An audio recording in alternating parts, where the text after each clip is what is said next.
The Ailing Planet, paragraph 2. We have shifted one's hopes irrevocably from the mechanistic view to a holistic and ecological view of the world.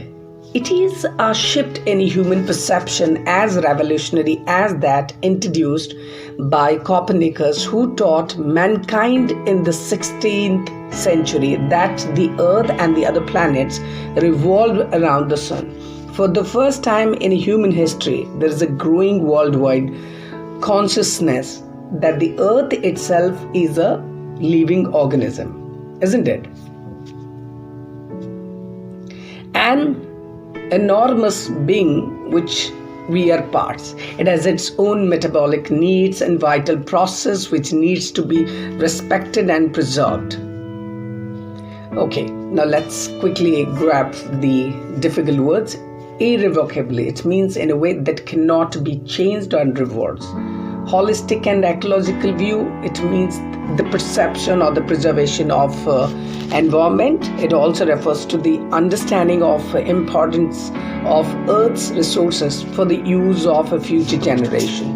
Revolutionary, that is evolving a complete change. Metabolic needs, it means the needs of living organism that enables them to have a chemical process that causes food to be used for growth and energy. Okay, let's understand. From some time our views have shifted. हमारी सोच में, हमारी नजरिया में बदलाव आया है. कैसे?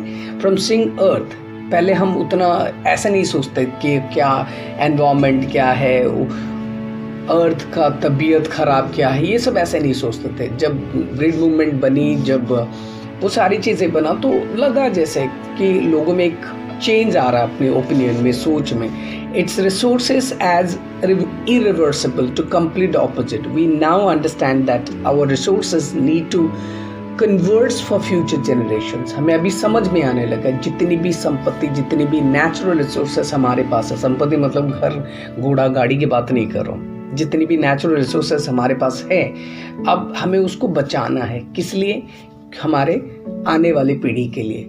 Copernicus taught mankind how the earth and other planets revolved around the sun. उन्होंने ये कहा था कि कैसे इंसानियत और ये जो है ना, how the earth and the other planets, पृथ्वी और बाकी सारे ग्रह जो हैं, वो revolve around the sun, सूर्य के चारों तरफ घूमते रहते हैं, मंडराते रहते हैं. It was a complete change which evolved human perception.